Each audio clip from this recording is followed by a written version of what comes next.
What up, Wizards? It's Dev and Igby. I got Igby with me today. We are from the place and we like the base. And you know what, y'all? It is getting to be about that time in Bloomburrow Standard. I'm not going to sit here and tell you that Bloomburrow Standard is stale right now. That would be a massive lie and hard to support because Standard's kind of awesome right now.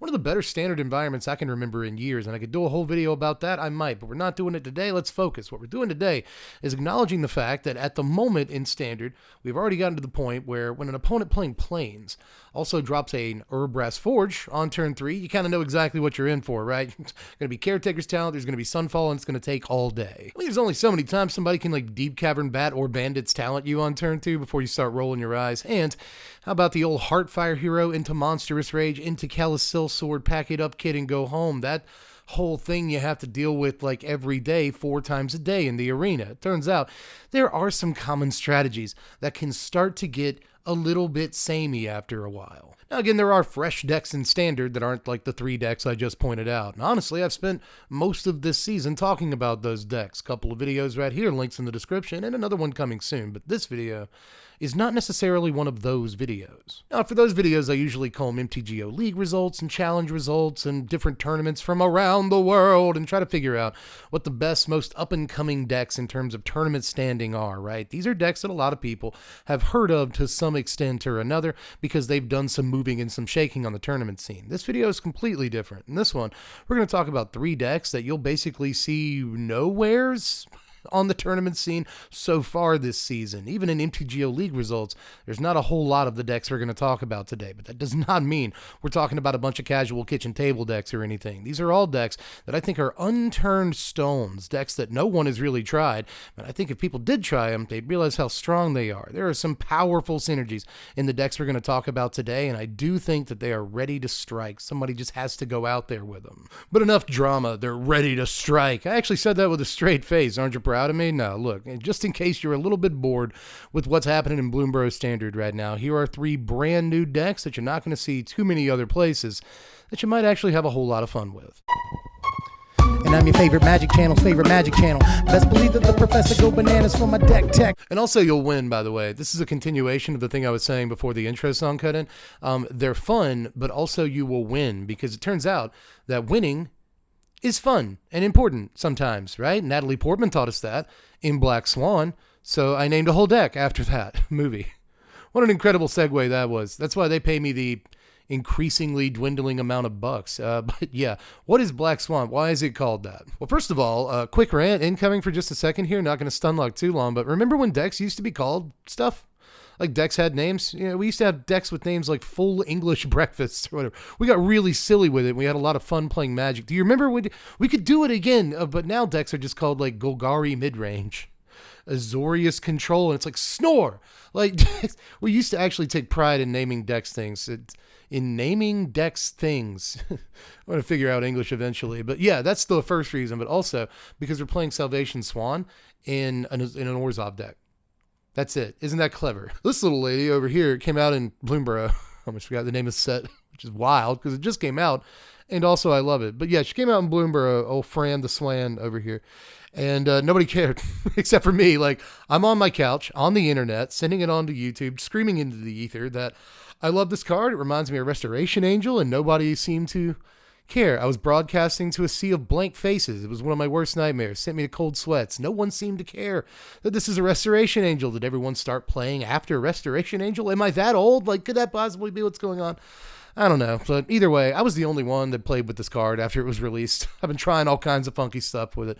But luckily, it ain't just me, it turns out. I have found a couple of other lost souls on the internet who have tried to build the best Salvation Swan deck, and we've all basically come to the same conclusion. You do play a Orzhov, and that's so you can play with Phyrexian Fleshgorger. You see, as you know this, if you blink a prototype creature, then it comes in as the larger version of itself. So you can play Phyrexian Fleshgorger on turn 3 as a 3/3, and then blank him with the Swan on curve on turn 4, and boom, he's a 7-power man. Look at that. And God forbid your opponent actually tries to target it with some sort of spell, because they will still have to pay the ward cost, and you'll get to blink it. And now it'll be a 7-power lifelinking menace, just monstrosity. What are they going to do about that? It's also really decent on curve against stuff like Sunfall and other big sweepers and stuff like that, because Salvation Swan, its ability brings the creature back at the beginning of the next end step, which is very, very hot. That means if you blink a guy in response to a Sunfall or something like that using your Swan, then yeah, your Swan dies, but you spend all of their mana, and sure, they have an Incubator token, but you have a 7-power Menace guy. They better draw into another Sweeper, because if this gets through for damage once, and then they have to remove it with spot removal, they're taking too much damage, I'm pretty sure. That's how Magic works most of the time, right? So just this combination of 2 cards is ridiculous, but there's plenty of other stuff you can blink with a Swan. That said, I hate to even interrupter my own train of thought here. So that was weird. That was a dumb joke. But yeah, you can also play Aven Interrupter in this deck, because this is a bird, and Salvation Swan actually triggers whenever it or any bird comes into play. So want a couple of good birds in our deck, but it kind of turns out the only other good bird in Standard is this guy, in this color combination at least. So, we'll play a couple of Interrupters, and this will also help us get through those Sunfalls and other sweepers and big spells our opponent taps out for and stuff. So yeah, Interrupter's also good in here. But back to what I was thinking there, blinkable creatures. Because you got to blink guys, which means you need effective non-flying creatures in the deck, because that's the only thing that Aven Interrupter can blink is non-flying boys. So with that in mind, let's play Beza. Let's play a couple of Beza, right? That's pretty obvious. This thing blinks really super well, if I shouldn't have to tell you that, right? You can either get creatures or draw cards or gain life or whatever, but now you can do it twice. After you block or something, or after everything goes horribly wrong, you can save your Beza and get those awesome triggers again. So yeah, the card is 100% in the deck, but there's also 1 copy of Hostile Investigator, because we're kind of pushing it in terms of the 4 drops. I don't want to play too many of those, so we're just going to play 1 Hostile Investigator, but this is also very sick to blink. We can tell why, but I was able to fit 1 5-drop creature that I wanted to blink into this deck. It's not like Aklazats or anything like that. It's actually a Sheldred, a 5-drop Sheldred, not the one you're thinking of. Actually, it's the 5-mana Sheldred, because if you can blink this, they have to lose another creature, potentially the best creature on the table. Also, it's got a sweet little mode where you flip it over and kill something else, and then more things happen. I don't know. It's just a good card. We're not even close to done with blinkable Mens in this deck, because I'm also playing Force Snail right here. Skullcap Snail, to be exact, in case you wanted to know, which snail? There's so many snails in Standard. No, we're playing Skullcap over Deep Cavern Bat. I think it's a little bit more blinkable in a deck like this. Plus, honestly, Deep Cavern Bat's always really annoying to play against, but when you play with it, it turns out you're the nervous one the whole time. They're going to draw the removal spell, they're going to get their good card back, they're going to turn it around and start wrecking my face. And it's well, Skullcap Snail, yeah, they get to choose the card, but it's exiled, and that's actually kind of awesome. And then, after you blink it, it's got flying, they have to exile card again, you can use it as a sweet chump blocker, get 3 for damage, whatever, just nice little card, man. But there's also Lauren of the Third Path as a 1-of in the deck, so we can blow up artifacts and enchantments, potentially more than once. A Cutsel's Flanker, so we can exile graveyards. That's sometime important, but it can do other stuff too. And then 3 Preacher of the Schism, which doesn't have any kind of enter the battlefield trigger. I just want to be able to attack with it and also block with it. There's other stuff you could do. You could play Fortune Loyal Steed, because it can blink your Bezas and it can blink your Phyrexian Flesh Gorgers. It's a sweet little 3-drop. So there's definitely ideas you could play instead of Preacher, but I just think Preacher's the strongest 3-drop creature in this color combination in Standard, so I'm playing it. Also just really like the idea of giving it flying, because you want it attacking turn over turn, right? Sometimes somebody just throw a creature in front of it. That's harder to do if it has flying, so cool guy. But aside from that, we just got a smattering of removal in the deck. 3 copies of Cutdown, because I actually do hate Deep Cavern Bat, but there's also 3 Get Lost, a couple of Go for the Throats. There's a Virtue of Persistence in this deck. There's 1 copy of Duress in the main deck, but then there's another removal spell. We've got 2 copies of Parting Gust, which in an emergency can be used to just blow that guy off the board. I don't care that you draw a card. That dude's going to kill me, so I'll take my chances. But also, this can blink a Beza. This can blink a Phyrexian Flesh Gorger too, so that dual purpose definitely gives it a slot in the deck. Now, there are some lands in this deck. You probably intuitively just knew that, right? But if you want to check them out, look at the links in the description. I'll be leaving links down there for all the decks we talk about today, and those will not only include the lands, if you want to check those out, but also the sideboards. I actually included sideboards. In some cases, they're actually really important, like for instance with this deck. But altogether, I want to save as much time as possible, talk about as many decks as I can without taking all day. So with that in mind, again, if you want to go a little bit more in depth and see those cards, check out the links in the description. But just final thoughts on this deck before we move on. This is just a standard kind of mid-range deck that can do a really big thing, and I'm not sure that that's exactly all that's needed in standard right now. I have to be 100% honest about that, but I will also say that if this deck doesn't get like the big piece of synergy, if it never blinks a Phyrexian Fleshgorger, that's still fine. You're just playing Orzhov mid-range. You know, you've got all the best removal in the format, this extremely varied suite of removal for that matter, and some of the best creatures in the environment as well, so you can just win because you have good cards in your deck. Let's move on to deck number 2, which features a forgotten card, not from Bloomburrow, just a set back actually, a forgotten card from OTJ, and a forgotten card from Wilds of Eldraine, and also a forgotten color combination for such a small format we have right now. People sure are forgetting a lot of things like even exist in the first place, but this deck is built around Kellen the Kid. Now, in case you forgot what this did, I won't blame you, or if you just kind of never saw it in the first place and what is this guy? Again, I wouldn't have to really blame you for that, but I'll just say, first of all, that a 3-mana 3/3 flying lifelink is pretty good stats just by itself, and card doesn't have to have a text box, but it does, and the text box is also really good, right? It turns out that if you play something from anywhere other than your hand, you just get to drop a permanent from your hand of equal or lesser mana value. That means you get a ton of value off of things like the mechanic this is supposed to go with, like plot, right? But we actually aren't on a whole lot of plot cards in this deck. I wanted to try this out with adventure creatures, which it turns out are kind of incredible with this, because you already are kind of getting a 2-for-1 with an adventure creature, right? So if you play an adventure on an early turn, and then drop Kellen, and then play the adventure creature from exile, then suddenly you get yet another thing to drop from your hand. That one adventure card got you so much value in this case. And there's a bunch of adventure cards people should be using that they're not. Like another card that I think is completely forgotten, and we all need to remember it, is Twining Twins. It's not Twinning Twins. It is in fact Twining Twins. I always have to make sure, because everyone online calls it Twinning Twins. It's like, there's only one, it's Twining. Anyway, this is a Sarah Angel for 1 less mana that also has Ward 1. That's so good, but it also has an adventure on it that allows you to blink something, that allows you to blink something. This can be used for early game tempo to make sure that they don't hit you so hard, right? Or if they play like Deep Cavern Bat on 2 and then on 3 they play something else, well, you can just blink their Deep Cavern Bat, get your card back for a turn, and that could be really important. It turns out blinking your opponent's own guys is incredible tempo. It allows you to do some fun stuff, but obviously you can blink your own people too if you want to, and that'll allow you to save your dudes. So the basic idea of this deck is often to go like the adventure half of a Twining Twins on turn 2 to like do something to your opponent's attacking creature, or just whatever. You can even just do it like at the end of their turn because they played a guy who says it has to be attacking. But either way, you get this into exile, and then you play Kellen on turn 3, and then on turn 4, you play Twining Twins into Twining Twins. You could do that if you wanted to.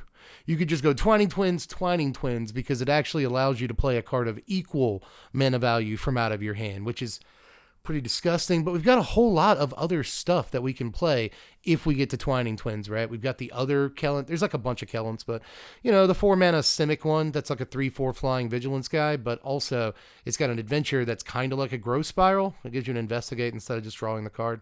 Kind of lame. It's also sorcery speed, kind of lame, but still.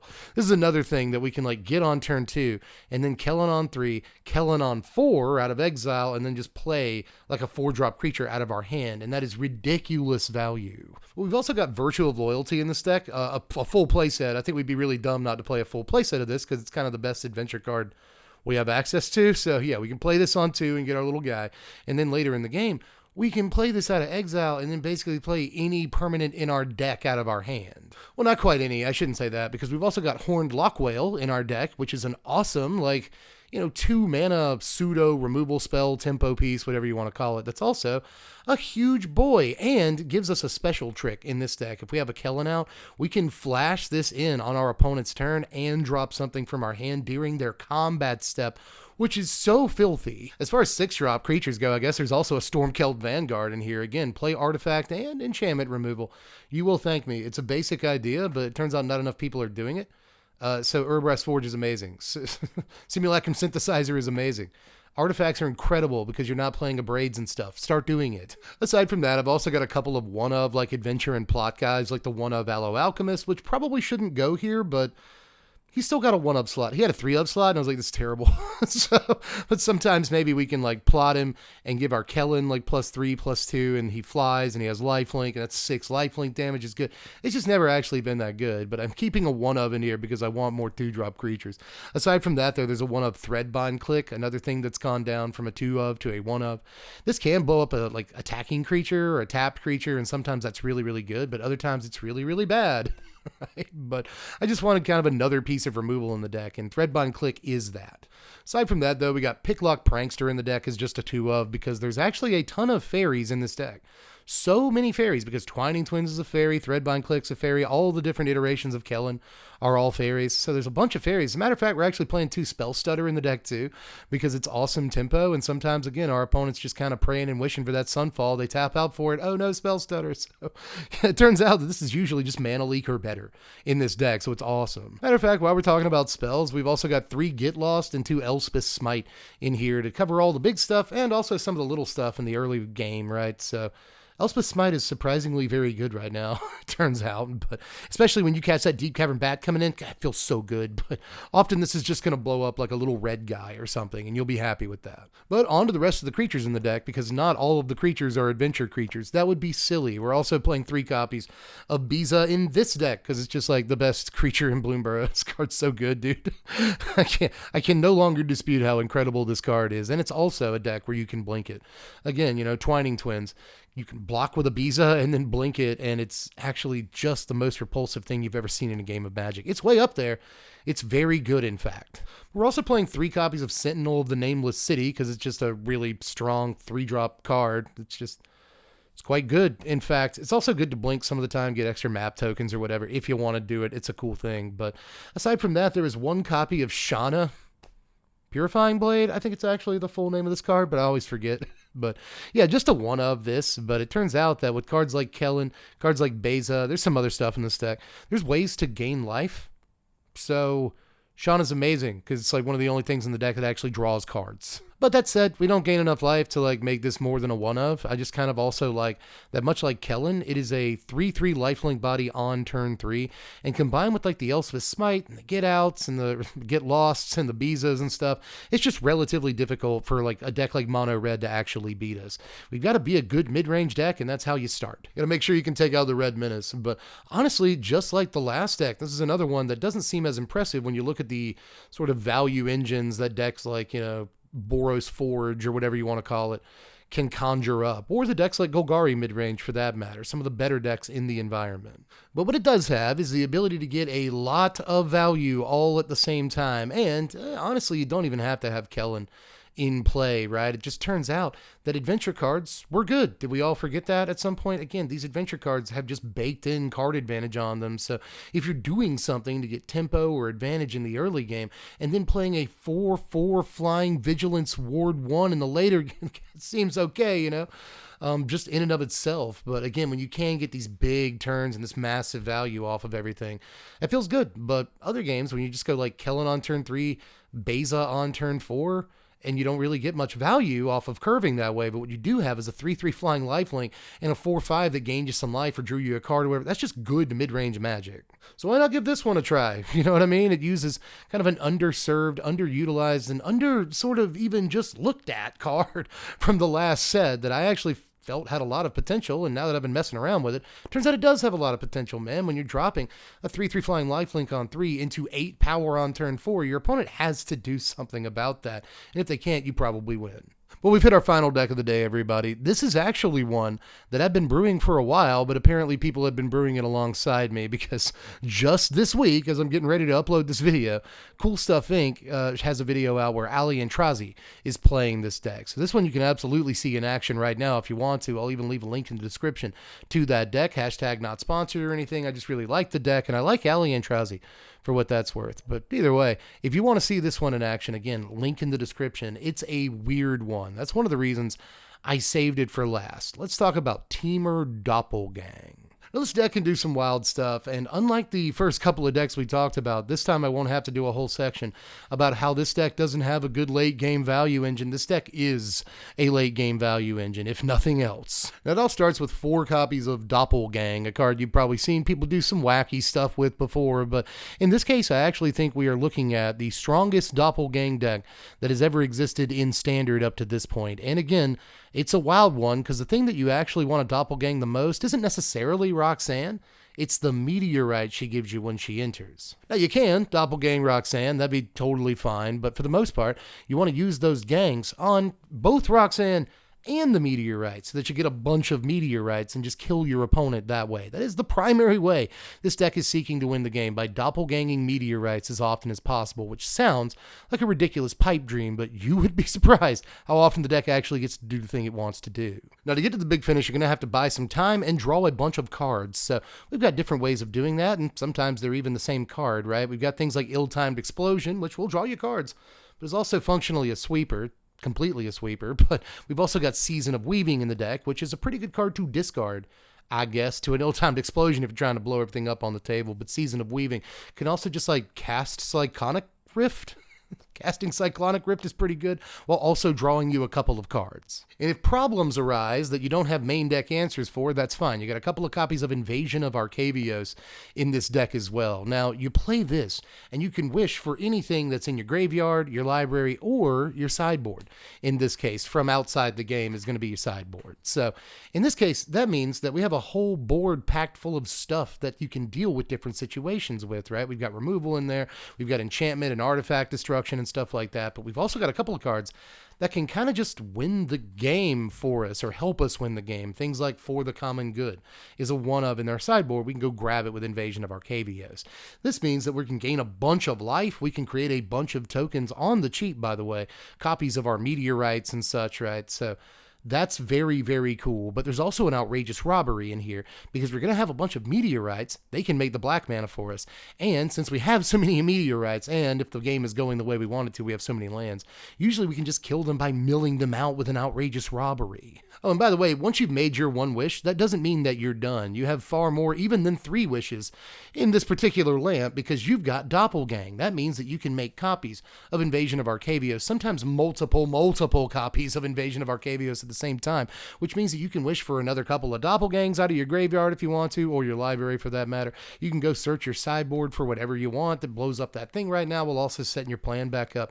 So once you get to the point where you're Doppelganging a copy or 2 of Invasion out, then yeah, you're feeling pretty good about that. It's just hard once you're set up to actually lose the game, mostly because of this card. But to get Invasion of Arcavios out and to start Doppelgang it and stuff like that, we have got to get a ton of lands. So a huge part of this deck is just focused on ramping. We've got 4 copies of Heaped Harvest, which gives us 2 lands, gains us some life, and can be Doppelganged, by the way. Same thing with Invasion of Zendikar. This gets us 2 lands and can be Doppelganged, and you will Doppelgang it sometimes just to get like all the lands in your deck out. But apart from that, there's also 4 copies of Glimpse the Core, which is just 2-drop ramp, which is all it really has to be. Deck also has 4 entire copies of Make Your Own Luck, which is just, that's my kind of deck right there, man. With so many sweepers, Make Your Own Luck is usually, you're able to clear a path for it sometime in the mid game. And when you do so, you can, maybe plot a Season of Weaving, which is kind of another sweeper for later in the game that'll draw you some cards. And you're basically getting mana value off of that, plus drawn cards. It's ridiculous. It's really hard to do this deck justice just by talking about it. I gotta say that much, man. If you haven't seen somebody copy an Invasion of Arcavios 5 times, or like Doppelgang, Roxanne and Meteorite, to where they have like 50 meteorites and you just lose on the spot. Like, if you haven't seen this happen to you or anybody else, you really deserve that. So again, click the link in the description, go over there. Again, hashtag not sponsored. I just want everyone to be able to see what this deck can actually do. I don't think this is a terrible deck at all. I don't think any of these decks are. Again, we're not trying to look at kitchen table stuff today. These are all decks that I think are strong enough to actually carve a path. Again, the dramatics, carve a path in the current Standard environment. But of all 3 of the decks that we've looked at today, I think this one is the most capable. But that's it. What are your heavy hitter, dark horse, nobody knows about them decks that you've been trying out this season down there? I want to know in the comments section because there's still a few weeks left here, about a solid week. really only a few days. It's about a week now until like Dustmorn spoilers start, but we've still got about 5 weeks in Bloomburrow standard. So there's a lot of time to be hanging out on the arena. There's a lot of different stuff you might want to try. So again, get down there, let everybody know sort of what your picks are and how you felt about all these decks. Are you going to try any of them out? I really suggest trying out that Salvation Swan Fleshgorger deck. If nothing else, that's a lot of fun, but you be your own boss, you be your own person. And I shouldn't have to tell you that, but anyway, that's basically all I got for this one. So just do all the YouTube stuff on the way out. Hit the links in the description. Hit the thumbs up. It's the one shaped like a thumb. It helps me out a lot, or so I'm told. You can comment on the video for algorithmic purposes, and you can sub to the sandwich if you haven't subbed to my sandwich yet. That means subscribe to my channel, by the way. I actually got somebody in a recent video that's like, what does sub to the sandwich mean? It's like, subscribe to my channel. Just trying to get like really YouTube meta here. Sub to the sandwich. Sub to the meatball. And I will see you guys on the flip side. I am Dev from The Place. Thanks for watching, Wizards. Spread love and be kind.